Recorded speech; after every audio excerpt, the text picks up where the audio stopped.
If you ever see a morose gentleman, don't disturb him. Do not smile at him. He had a sullen disposition, so I thought I could brighten his day with a smile. That was a terrible idea. He certainly wasn't the only gloomy character I'd ever spotted on the early evening train. For many of us, it's a very long journey home from the city. We wear crestfallen expressions, decompressing after another soul-crushing day at work. Nevertheless, this particular man caught my attention. He was standing on the opposite side of the carriage, firmly fixated on the doors behind me. His vacant brown eyes hardly seemed to register what they were seeing. He had a pale complexion and his skin sagged as if it were too loose for the bald hat on which it hung. Most importantly, he was sulking. I smiled. If only I could retract that smile. Anyway, I beamed brightly, striving to cheer the man up. It took a long time for the sour-faced gentleman to notice the upbeat teenage girl who was facing towards him. Well, it probably only took a couple of seconds, but that certainly feels like a long time to maintain an unreciprocated smile. Eventually, thankfully, the man began to turn. His expression did not change. His body did not move. His head simply rotated enough to ensure that his eyes were firmly locked onto mine. I waited for his frown to turn upside down. It didn't. Slowly, sinisterly, the man shook his head. It was only a slight movement, but that made it all the more intimidating. He shook his head as if to say, "You shouldn't be doing that." My glowing grin immediately dissipated. Of course. I cast my eyes to the ground, feeling humiliated. I pulled my phone out of my pocket, ignoring the burning sensation that scorched my cheeks. How many more stops? I wondered. The most perturbing thing about the entire situation was that the man did not stop looking at me. Despite my averted gaze, I could still feel those beady little eyes boring into my skull. I could see him in my peripheral vision. He did not move. He just stared, sullenly. I did what I always do in uncomfortable situations. I went on Reddit. I switched to my throwaway account and asked for advice on dealing with odd people. I fully explained my predicament. Most people just called him a creep. They said to move down the carriage. One user popped up on my private chat. I won't include his username, but he had something more unsettling to tell me. Why would you smile at the morose man? I thought he was screwing with me. I asked why he was calling this stranger the Morose Man. From your description, I realized who you'd seen. I played along with the prankster, asking about the Morose Man, who I assumed to be some sort of urban legend. He minds his own business, unless somebody disturbs his peace, and you just disturbed him. You need to get off that train and run. His wrath eventually subsides and he goes on his way. He will pursue you until midnight. My chest started to tighten. I was no believer in ghost stories, but I felt something that I still can't explain. I knew that the Reddit user was telling the truth. I felt it. I could feel it in the man's awful eyes, which were still watching me. I asked the mystery messenger what the man was going to do. He wasn't doing anything particularly threatening. He was standing still. Why does that matter? Just stay away from him. What time is it in your part of the world? 6:59 p.m. Right. 5 hours. Just stay away from him. And make sure that you avoid doorways. I thought that final sentence was a little peculiar, but it was definitely no more peculiar than the user's claim that this dismal gentleman was some sort of unearthly being. That being said, I couldn't ignore the feeling in my gut. I don't scare easily. This stranger, however, terrified me. We were frozen in that state for another 20 minutes or so. When the train eventually reached the next station, I slinked out of the open doors. I still hadn't looked up from my phone. I didn't want to see the man's ghoulish face. I just wanted to get home. Once I was on the platform, I stopped walking backwards. I stood and waited, trying my best to watch the man into the corner of my vision. He didn't move. He stayed on the train. The doors closed. I cried exuberantly as the train pulled away. What a fool you've made of yourself, Paige, I thought. You let anxiety get the better of you, and now you're at the wrong station. Fantastic. Perhaps the foreboding feeling in my body had simply dissipated because I was no longer in the vicinity of that haunting man. Perhaps it was simply that his gaze was no longer upon me. Whatever the case, I felt normal again. I felt stupid and I began to stroll out of the station. I was bursting for the toilet. I hate public bathrooms, but I knew I still had a long journey ahead of me, so I decided to face my phobia. I strolled into the empty bathroom, which was illuminated by a cold, clinical fluorescent light. Choosing the first cubicle, I entered, sat down, and opened the Uber app. I was still about 40 minutes from home if I were to travel by car, and most of the nearby Ubers were not really nearby at all. After 10 minutes of faffing, I booked one, and groaned at the text box which explained there would be a 30-minute wait time. 8 p.m. Home by 8:40 p.m. Great. Dinner, then bed. The main bathroom door suddenly opened. I ignored it, continuing to scroll through my phone. Shoes clumped across the tiled floor. They were heavy, slow, purposeful. The footsteps stopped. I looked down and saw two black, smart shoes poking beneath the bottom of my cubicle door. There are 2 other cubicles, I pointed out. Just one knock. That was all. I looked a little more closely at the black footwear and realized, much to my terror, that I was looking at men's shoes. "Excuse me," I timidly whispered. Are you in the right bathroom?"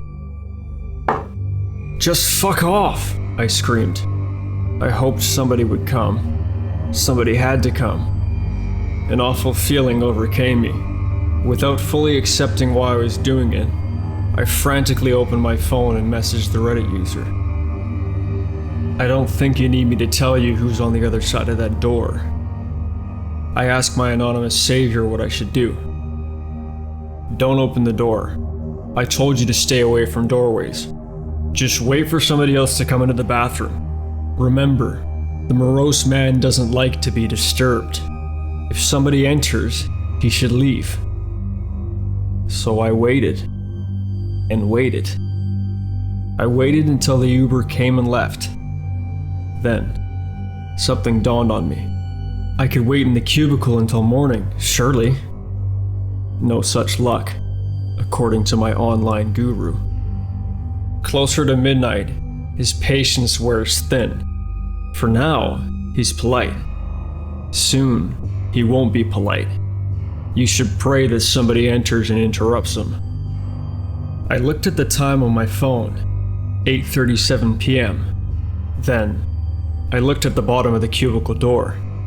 The knocking had ceased, but the shoes remained. I leaned to one side on the toilet seat, peering through the crack between the door and the cubicle wall, hoping to catch a glimpse of the figure on the other side. Perhaps I wanted to prove to myself that it wasn't, in fact, the morose man. I couldn't see him. He was standing too far to the side. And then a face slid into view, peering through the gap between the cubicle door and wall, revealing the insidious thing on the other side. Its brown eye was now black. I screamed in panic, instantly jerking myself back to the center of the toilet seat, not daring to move. I wanted to keep messaging my mystery Reddit friend, but he also gave me the creeps. Why did he know so much about the morose man, anyway? I searched for information about the malicious entity on the internet. Nothing. To calm myself, I decided to accept my position of powerlessness and simply scroll through social media. I wanted something grounded, something based in reality. I know, I never thought I'd say such a thing about social networks. Wait, The police, I thought. I dialed 999. It rang. I was asked which emergency service I wanted to reach. I opened my mouth to answer, but then a series of frantic, enraged thuds rattled the cubicle door back and forth. My mouth was open, but no sound escaped my lips. I was petrified. A shushing sound quietly hissed from the other side of the door. I hung up the phone. I suppose it was not a good idea to disturb the morose man. I paused. What other options did I have? I had the idea to ask the Reddit messenger to call the police on my behalf, but the morose man shushed me more aggressively, as if he were reading my thoughts. I thought of screaming for help, and he unleashed a croaking wail that sounded like a feral beast caught in a bear trap. Stop trying to think of solutions. Don't disturb him. I waited. 9:27 p.m. 2 hours of frozen terror in a train station bathroom. I was running out of time. Trains kept arriving, but nobody was coming into the bathroom, and there wouldn't be any more trains before midnight. That meant there wouldn't be many more potential bathroom goers. With every passing moment, I replayed the Reddit user's message in my head. Soon, he won't be polite. 10:31 p.m. The knocking resumed. The overhead lights started to dim, as if the morose man were gradually extinguishing it. I shuddered ceaselessly, lifting my knees up to my chin and wrapping my arms around them. 11:41 p.m. After 4 hours in the bathroom, I heard a train, possibly the last train of the evening, pull into the station. The bathroom door finally opened. 2 chattering, inebriated women entered the room. I saw the black shoes of the morose man hurriedly scuttle to the cubicle beside me, and he closed the door behind him.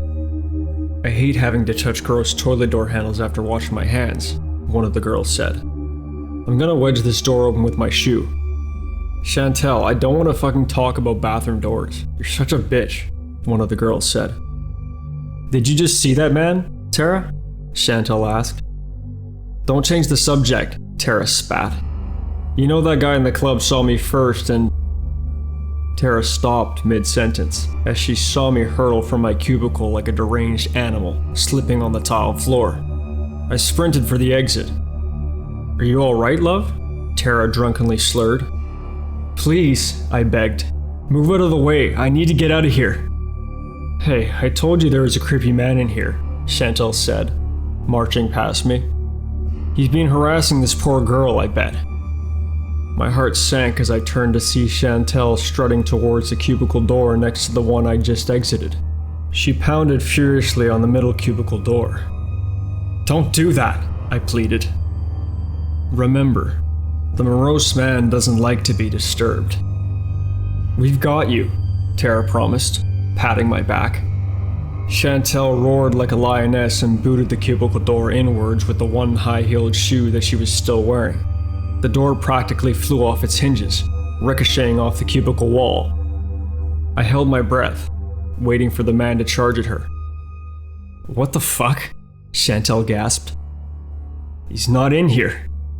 Tara snorted with laughter. You dumb bitch. You probably imagined him. Torrential sweat oozed from my goosebump-riddled flesh. The man had strolled into the cubicle beside me. I heard him. Where did he go? This wasn't right.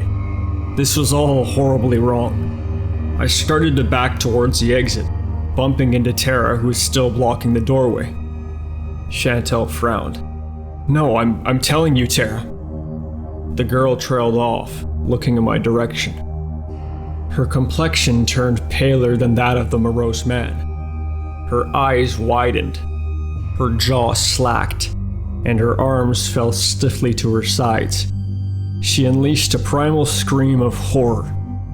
Consumed by unimaginable fear, I realized that I hadn't bumped into Tara. I took a few tentative steps forwards, before slowly turning on my heel. The bathroom exit led onto a pitch-black train station. The lights were gone. The people were gone. All I could see was the morose man and the unholy act that he was committing. Tara's body was slowly being ingested into the gaping mouth of the black-eyed man. He had grown a foot taller, and his looming figure filled most of the doorway.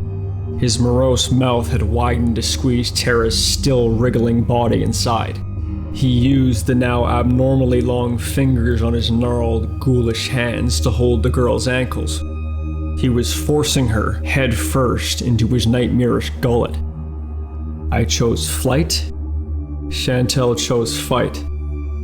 I started to back towards the cubicles, but the manic girl beside me ran towards the exit, screeching at the entity and begging it to release her friend. The man was still greedily swallowing Tara's spasming, half-alive body, but he unwrapped the fingers on his left hand from her ankle and seized Chantel by the neck. As I continued to back towards the farthest cubicle, I watched the morose man complete one course and prepare for the next. Chantel was certainly much louder than Tara.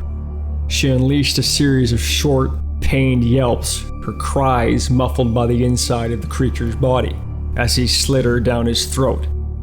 I threw open the cubicle door, locked it behind me, and immediately looked at my phone. 11:43 p.m. That traumatizing scene of unfathomable gore took place in the space of 2 fucking minutes? How? Shoes clomped against the tiles. I found myself where I'd started. I was trapped in the bathroom stall, staring at the shoes which poked through the bottom of the door. The morose man had grown so large that he could poke his head over the top of the cubicle door. The horrifying apparition, which still wore that dejected expression, shook its head at me. His morbid frown lifted into a sickening smile for a split second, then it quickly returned to a stare of moroseness.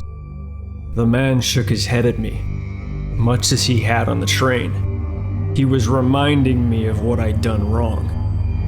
I flipped the toilet lid down, clambered onto it, and squished my body against the back wall, trying to escape the wretched thing before me. The morose man was not finished. Midnight was fast approaching, and his patience was wearing out.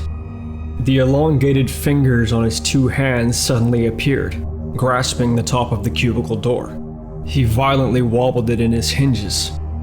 I started to blubber, looking down at the phone in my hand. 11:45 p.m. Every minute felt like an eternity. I wouldn't make it to midnight, I was sure of that. The man reached an arm over the top of the cubicle door, stretching his hellish fingers towards the lock.